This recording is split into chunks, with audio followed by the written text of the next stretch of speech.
সামনে পুজো আছে, এমন সুন্দর করে মেকআপ করবো না, সবাই শুধু আমার দিকেই তাকিয়ে থাকবে। কিন্তু আমি তো ঠিক করে মেকআপই করতে পারি না। সিটিএম করার কি প্রয়োজন মুখে? আচ্ছা, প্রাইমারের কথা তো সবাই বলে, প্রাইমারি ইউজ করে কি হবে, ভালো একটা ফাউন্ডেশন ইউজ করে নিলেই তো হয়ে যাবে। তা ফাউন্ডেশন ইউজ করার পর আমার তো মুখ আবার পুরো কেকে কালো কালো দেখায়, এখান থেকে চারিদিক থেকে ফাউন্ডেশন বলে বলে পড়ে। কালার কারেক্টিংটাই বাকি। উফ, ভাল লাগে না। আমি এখন অব্দি ঠিক করে জানি না মেকআপের কোন স্টেপের পর কোন স্টেপ হয়, আবার কিনা পুজোতে সুন্দর করে সাজার কথা আছে, তো ভাল লাগে না। কি তোমাদের এরকম সমস্যা হয় তাই না? মেকআপে কোন স্টেপের পর কোন স্টেপ হবে সেটা জানো না, ফাউন্ডেশন অ্যাপ্লাই করার পর ফাউন্ডেশন হয়ে যায় কালো, কি হয়ে যায়, এখান থেকে চারিদিকে মেকআপ ভুলে যায়। তো আজকের ভিডিওটা তোমাদেরই জন্য। হ্যালো বন্ধুরা, তোমাদের সকলকে আমার চ্যানেল মেকআপ উইথ স্বাগত জানাই। আজকের ভিডিওতে আমি কোন মেকআপের পর কোনটা ইউজ হবে সম্পূর্ণটা ভালোভাবে দেখাবো, তাই ভিডিওটা একটু বড় হবে, সবাই ফুল ভিডিওটা দেখো প্লিজ, স্কিপ না করে। তো চলো বেশি বকবক না করে আগে ভিডিওটা স্টার্ট করি, ভিডিওর মধ্যে কথা হবে। মেকআপের আগে ফেসটাকে ভালো করে প্রিপেয়ার করে নিতে হবে, আর তার জন্য আমি একটা ফেস ওয়াশ দিয়ে ফেসটাকে ক্লিন করে নেওয়ার পর ওয়াইপসের সাহায্যে আবারও ফুল ফেসটাকে ক্লিন করে নিচ্ছি। ফেসটা ভালো করে ক্লিন করে নেওয়ার পর এখন যেটা ইউজ করবো সেটা হচ্ছে আইস। হ্যাঁ, আইস কিন্তু আমাদের ফেসের জন্য খুবই এফেক্টিভ। যাদের মেকআপ খুব দ্রুত কালো হয়ে যায়, ফেস অত্যাধিক অয়েলি, তারা কিন্তু একটা আইসকে অবশ্যই মেকআপের পূর্বে ব্যবহার করে নেবে। এটা আমাদের ফেসটাকে খুব বেশি রিফ্রেশ করে তোলে। এখন ইউজ করব টোনার, আর টোনারের জন্য নিয়ে নিচ্ছে ডাবর গুলাবরি রোজ ওয়াটার। এটাকে আমি হাতের সাহায্যে খুব হালকা হালকা করে ফেসের মধ্যে অ্যাপ্লাই করে নিয়েছি। আর এখন স্টেপটা কিন্তু সবাই স্কিপ করো, এই গরমে কেউই ময়শ্চারাইজার ইউজ করতে চায় না, কিন্তু ময়শ্চারাইজার ইউজ না করলে হবে না, করতেই হবে।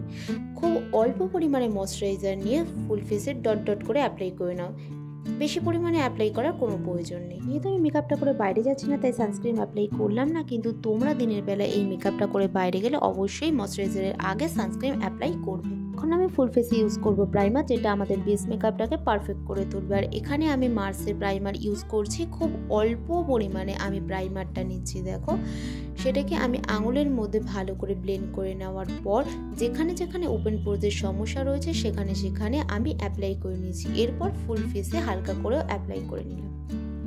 প্রাইমার অ্যাপ্লাই করা হয়ে গেছে, এখন করব আইব্রো, আর তার জন্য নিয়ে নিচ্ছি মার্সের এই আইব্রো পেন্সিলটা, এটা আমার খুব ফেভারিট।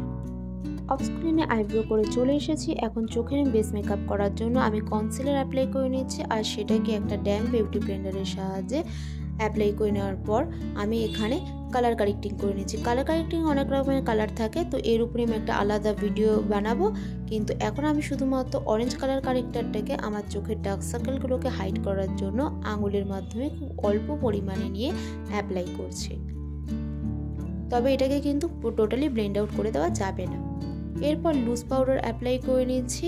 অফ স্ক্রিনে আমি একটা নর্মাল গ্লিটারি আই মেকআপ করে চলে এসেছি, সেই জন্য এটা আমি তোমাদের সাথে আর শেয়ার করলাম না। আমি সবসময় বেস মেকআপ করার আগে আই মেকআপটা করে নেওয়াই বেশি প্রেফার করি। এখন আমি ফেসে ফাউন্ডেশন অ্যাপ্লাই করবো, আর তার জন্য নিয়ে নিচ্ছি ইনসাইডের ফাউন্ডেশন কিন্তু খুব বেশি পরিমাণে ইউজ করার দরকার নেই, খুব অল্প পরিমাণেই ফেসে অ্যাপ্লাই করবে। আর সবসময় কান আর গলাতেও ফেসের সাথে সাথে অ্যাপ্লাই করে নেবে। অত্যাধিক পরিমাণে ফাউন্ডেশন অ্যাপ্লাই করলে বেস কিন্তু অত্যাধিক ভারী হয়ে যায়, এতে কিন্তু মুখের মেকআপ বসে না, মেকআপ কালো হয়ে যায়, আর লং লাস্টিংও হয় না। আর কখনোই কিন্তু ব্লেন্ডার রাব করবে না, হালকা হাতে ড্যাব ড্যাব করে ব্লেন্ড করে নেবে। এখন আমি ইউজ করব ক্রিম কন্ট্রোল, আর তার জন্য সেম আইব্রো পেন্সিলটাকেই ক্রিম কন্ট্রোল হিসেবে অ্যাপ্লাই করছি। ফেসে কন্ট্রোলিং অ্যাপ্লাই করে নেওয়ার পর আমি আঙুলের সাহায্যেই কিন্তু এই কন্ট্রোলটাকে ব্লেন্ড করে নিলাম, এর জন্য কিন্তু কোনো রকমের ব্লেন্ডার ইউজ করার প্রয়োজন নেই। কন্ট্রোলিংয়ের পর এখন ইউজ করব লিকুইড ব্লাশ, আর ব্লাশের জন্য আমি একটা রেড লিকুইড লিপস্টিকই অ্যাপ্লাই করে নিচ্ছি ফেসে। এটাকে ব্লেন্ডারের সাহায্যে ব্লেন্ড করে নিলাম। আর এখনই আসছে মেকআপের মেন রহস্য, ইউজ করব সেটিং স্প্রে। হ্যাঁ, মেকআপের মাঝখানে সেটিং স্প্রে অ্যাপ্লাই করলে মেকআপ কিন্তু হয়ে উঠবে অনেক অনেক বেশি লং লাস্টিং, গ্লোই, আর কোনো রকমের ক্রিজের সমস্যা হবে না, স্মাইল লাইন্সের প্রবলেম হবে না, মেকআপ কালো হবে না। ইউজ করব লুজ পাউডার, আর লুজ পাউডার অ্যাপ্লাই করারও কিন্তু একটা পদ্ধতি রয়েছে। যাদের স্মাইল লাইন্সের প্রবলেম অত্যাধিক হয় তারা কিন্তু এইভাবে লুজ পাউডারটা অ্যাপ্লাই করলে আর স্মাইল লাইন্সের প্রবলেমটা হবে না। একবারে গাদাখানেক লুজ পাউডার তুললাম আর মুখে দিয়ে দিলাম তা করলে কিন্তু হবে না। খুবই সামান্য পরিমাণে লুজ পাউডার নিতে হবে, যতটা দরকার, তারপরেই সেটাকে ফেসে অ্যাপ্লাই করে নিতে হবে। এখন আমি করব পাউডার কন্টুরিং, আর তার জন্য মার্সের 3-in-1 ব্লাশ প্যালেট থেকে আমি কন্টুরিং শেডটা নিয়ে নোজে আর ভালো করে ফুল ফেসে কন্টুরিং করে নিলাম। কন্টুরিংটা তোমরা যদি গালে করতে চাও করতে পারো, নাও করতে পারো, তবে অবশ্যই নোজে কিন্তু কন্টুরিং করবে, এতে কিন্তু মেকআপটা অনেক বেশি সুন্দর লাগে। এরপর সেম প্যালেট থেকে একটা ব্লাশ শেড নিয়ে অ্যাপ্লাই করে নিচ্ছি। এরপর সেম প্যালেট থেকে হাইলাইটার শেড নিয়ে একটা ফ্যান ব্রাশের সাহায্যে আমি ফেসের হাইলাইটিং পয়েন্টগুলোতে অ্যাপ্লাই করে নিচ্ছি। আর কোথায় কোথায় হাইলাইট ইউজ করতে হবে সেটা আমি তোমাদের আগে অনেক ভিডিওতে বলে দিয়েছি। অফ স্ক্রিনে আইলাইনার লাগিয়ে নিয়েছি, এখন আমি একটা মার্সের মাস্কারা ইউজ করে নিচ্ছি।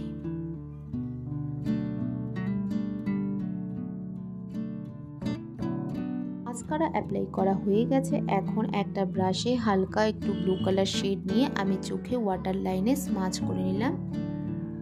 এরপর আমি ঠোঁটে একটা লিপ গ্লসও অ্যাপ্লাই করে নিচ্ছি।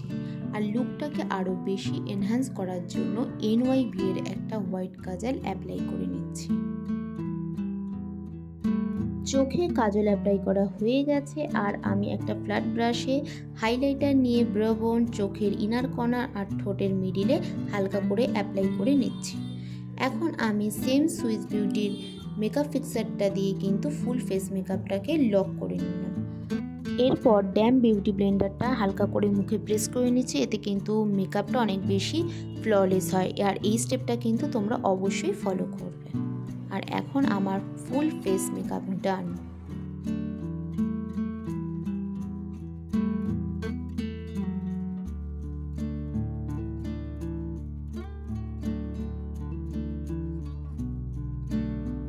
যারা যারা এখন অব্দি আমার এই মেকআপটা ফুল দেখেছে তাদের সকলকে অনেক অনেক অনেক ধন্যবাদ জানাই। তো আমার এই মেকআপ ভিডিওটা আমি কিন্তু পুরো স্টেপ বাই স্টেপ ফুল মেকআপগুলো কীভাবে ইউজ করতে হবে সেটা শিখিয়েছি। তাহলে ফার্স্টে আমরা কী করছি, সিটিএম করে ফুল ফেসটাকে ভালো করে বেসটাকে ক্রিয়েট করার জন্য রেডি করে নিচ্ছি। এরপর ভালো করে প্রাইমার অ্যাপ্লাই করছি, ফাউন্ডেশন অ্যাপ্লাই করছি, এবং সেগুলো কতটা পরিমাণে অ্যাপ্লাই করবো সেটাও কিন্তু আমি ভিডিওর মধ্যে বলে দিয়েছি। তো আমি যেভাবে মেকআপগুলো করেছি তোমরাও যদি সেইভাবে মেকআপ করো তাহলে এই গরমেও কিন্তু পুজোর সময় একটা খুব সুন্দর বেস পাবে, খুব সুন্দরভাবে নিজেদের সেলফ মেকআপটা নিজেরাই করে ফেলতে পারবে। ভিডিওটা তোমাদের কেমন লেগেছে আমাকে অবশ্যই কমেন্ট বক্সে জানিও। আর আমি মেকআপের মধ্যে ছোটো ছোটো টিপস অ্যান্ড ট্রিক্স বলে দিয়েছি যাতে খুব সুন্দর করে তোমরা নিজেদের মেকআপটা ক্রিয়েট করতে পারো। তো সেই অনুযায়ী তোমরা অবশ্যই মেকআপ করো। তো পুজোর জন্য কিন্তু আমার ইজি নতুন নতুন ভিডিও ক্রিয়েট করা হয়ে গেছে, এখন শুধু আপলোডের পালা। আর সেই ভিডিওগুলো নোটিফিকেশন পেতে হলে অবশ্যই আমার চ্যানেলটাকে সাবস্ক্রাইব করতে হবে, আর নিচে থাকা বেল আইকন ক্লিক করে অল নোটিফিকেশন অন করে নাও। তো তোমরা অবশ্যই কমেন্ট করে জানিও আমার এই ভিডিওটা কীরকম হয়েছে। এই ভিডিওটা পুরো স্টেপ বাই স্টেপ আমি মেকআপ লুকগুলো তোমাদের কাছে অবশ্যই ক্লিয়ার করে দিয়েছি, আর ছোটো ছোটো টিপসও শেয়ার করতে পেরেছি। আশা করছি এই মেকআপ ভিডিওটা তোমাদের কাছে অনেকটাই হেল্পফুল হবে। তো আমার ভিডিওটা ভালো লাগলে অবশ্যই লাইক শেয়ার সাবস্ক্রাইব করে দিও। আজকে ভিডিওটা এইটুখানি ছিল, দেখা হচ্ছে নেক্সট ভিডিওতে। সবাই খুব খুব ভালো থেকো, সুস্থ থেকো।